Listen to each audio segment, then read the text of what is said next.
नमस्कार दोस्तों, देखिए नेशनल मोनेटाइजेशन पाइपलाइन के द्वारा बीएसएनएल में क्या क्या बिक्री होने वाला है, सेल होने वाला है, उसका एक रिपोर्ट आया है नीति आयोग के तरफ से, जहां पे कौन सा एसेट क्लास में नेशनल मोनेटाइजेशन पाइपलाइन जो है NNP 2.0 उसका यहाँ पे ब्यौरा दिया गया है।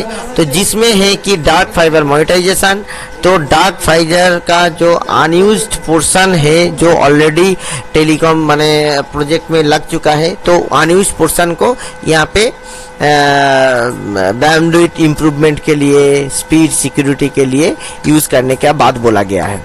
Provision of dark fibre is one of the services under Bharat net where the service provider will utilize the Bharat Broadband Network Limited BBNL's dark fiber to extend and improve their services in remote gram panchayats. The Department of Telecommunication has proposed to lease 4.4 lakh kilometer 4.4 lakh kilometer of its dark fiber services to service provider for the purpose of National Monetization Pipeline 2.0। 4.4 lakh kilometre dark fibre को यहाँ पे monetise करने का बात बोला जा रहा है। इसके साथ साथ लैंड पार्सल जमीन बिक्री जो 38 लैंड पार्सल है बीएसएनएल के पास, जो आइडेंटिफाई किया गया है मोनेटाइजेशन नेशनल मोनेटाइजेशन पाइपलाइन 2.0 के माध्यम से, वो यहाँ पे मोनेटाइज किया जाएगा। These are proposed to be monetized through long term lease arrangement। इसका मतलब है बेचना ही हो गया। देखिए, सरकारी कंपनी कभी बेचा नहीं जाता है, इसको लॉन्ग टर्म लीज ही दिया जाता है। These land parcels shall be developed and used by private entities in return for the lease of lease rental, जहाँ पे पैसा दिया जाएगा and upfront payment, जैसे कि वहाँ पे जो भी मूव होगा, जो भी वो लीगलिटीज रहेगा उसका हिसाब से। At the end of this lease agreement the asset will revert back to BSNL. मगर बात क्या है, अगर 99 इयर्स का लीज देंगे, उसके बाद एसेट किस कंडीशन में आएगा वो भी बात है। नॉर्मली लीज जो लॉन्ग टर्म लीज होता है 99 इयर्स का, अभी क्या होता है, देखिए यहाँ पे अगर 20 साल का भी लीज दिया जाएगा तो 20 साल बाद वो जो चीज को लीज दिया जाएगा वो बीएसएनएल के पास किस तरीके से आएगा, ये भी बड़ा बात है। This shall allow the utilization of existing land asset and lead to development of this land in line with the contractual agreement.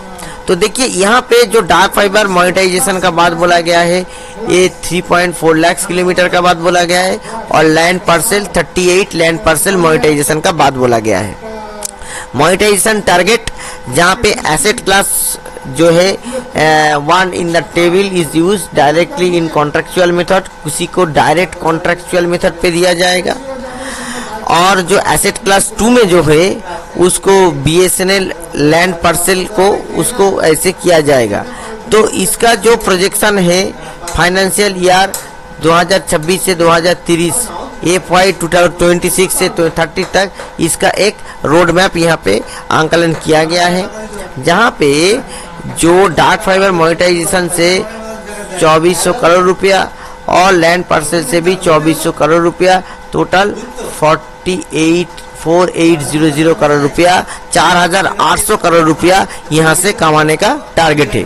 तो इसको कौन सा फाइनेंशियल ईयर में कैसे डिवाइड किया गया है, देखिए हर साल 400, जैसे डार्क फाइबर मोनेटाइजेशन का बात अगर हम लोग बोलेंगे तो डार्क फाइबर मोनेटाइजेशन से 2026 में 440 करोड़, 2027 में 450 करोड़, 2028 में 480 करोड़, और 2029 में 500 करोड़, और 2030 में 530 करोड़, ऐसे करके 2400 करोड़ रुपया का कमाने का यहाँ पे बात हुआ है। और लैंड पार्सल में 2026 में 380 करोड़, 2027 में 425 करोड़, 2028 में 460 करोड़, और 2029 में 535 करोड़, और 2030 में 600 करोड़ करके 2400 करोड़ रुपया कमाने का बात हुआ है। तो टोटल जाके कुल 4800 करोड़ रुपया लैंड पार्सल और डार्क फाइबर मोनेटाइजेशन से बीएसएनएल आने वाले दिन में ये पैसा एज ए रेवेन्यू कमाई करने वाला है। The lease revenue from the dark fiber monetization shall accrue to the Department of Telecommunication।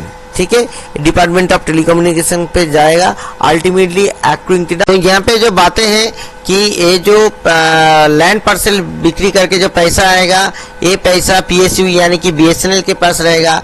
और ये जो डार्क फाइबर का जो पैसा आएगा, फाइबर बेच के, फाइबर तो भारत नेट के अंदर आया है, तो वहाँ पे बीबीएनएल जो है, बीबीएनएल ये किया है, तो इसका पैसा क्या होगा, इसका पैसा कंसोलिडेटेड फंड ऑफ इंडिया में चला जाएगा, भारत सरकार के पास चला जाएगा। बीएसएनएल को ढेला भर का एक पैसा नहीं मिलेगा। आप देखिए यहाँ पे क्या है, समरी जो कैश फ्लो समरी यहाँ पे दिया गया है, वही बात कौन सा फाइनेंशियल ईयर में कैसे होगा उसका यहाँ पे वारा दिया गया है।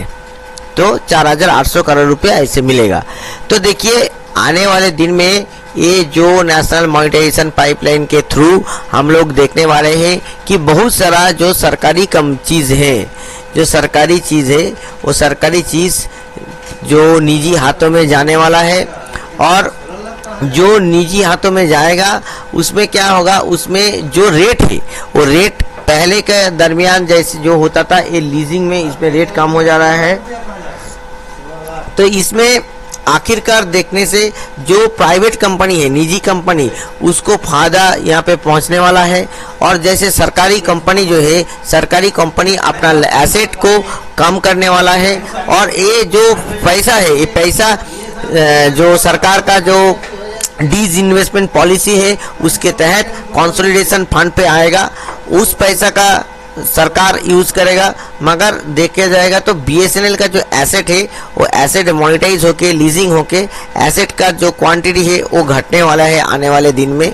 तो ये इम्पोर्टेंट इन्फॉर्मेशन है जो मैंने शेयर किया। आप लोग भी जो दूसरे कर्मचारी है, बीएसएनएल का कर्मचारी और जितना सरकारी क्षेत्र से जुड़े हुए आदमी है, टेलीकॉम क्षेत्र से जुड़े आदमी है, उनके साथ शेयर कीजिए। नमस्कार।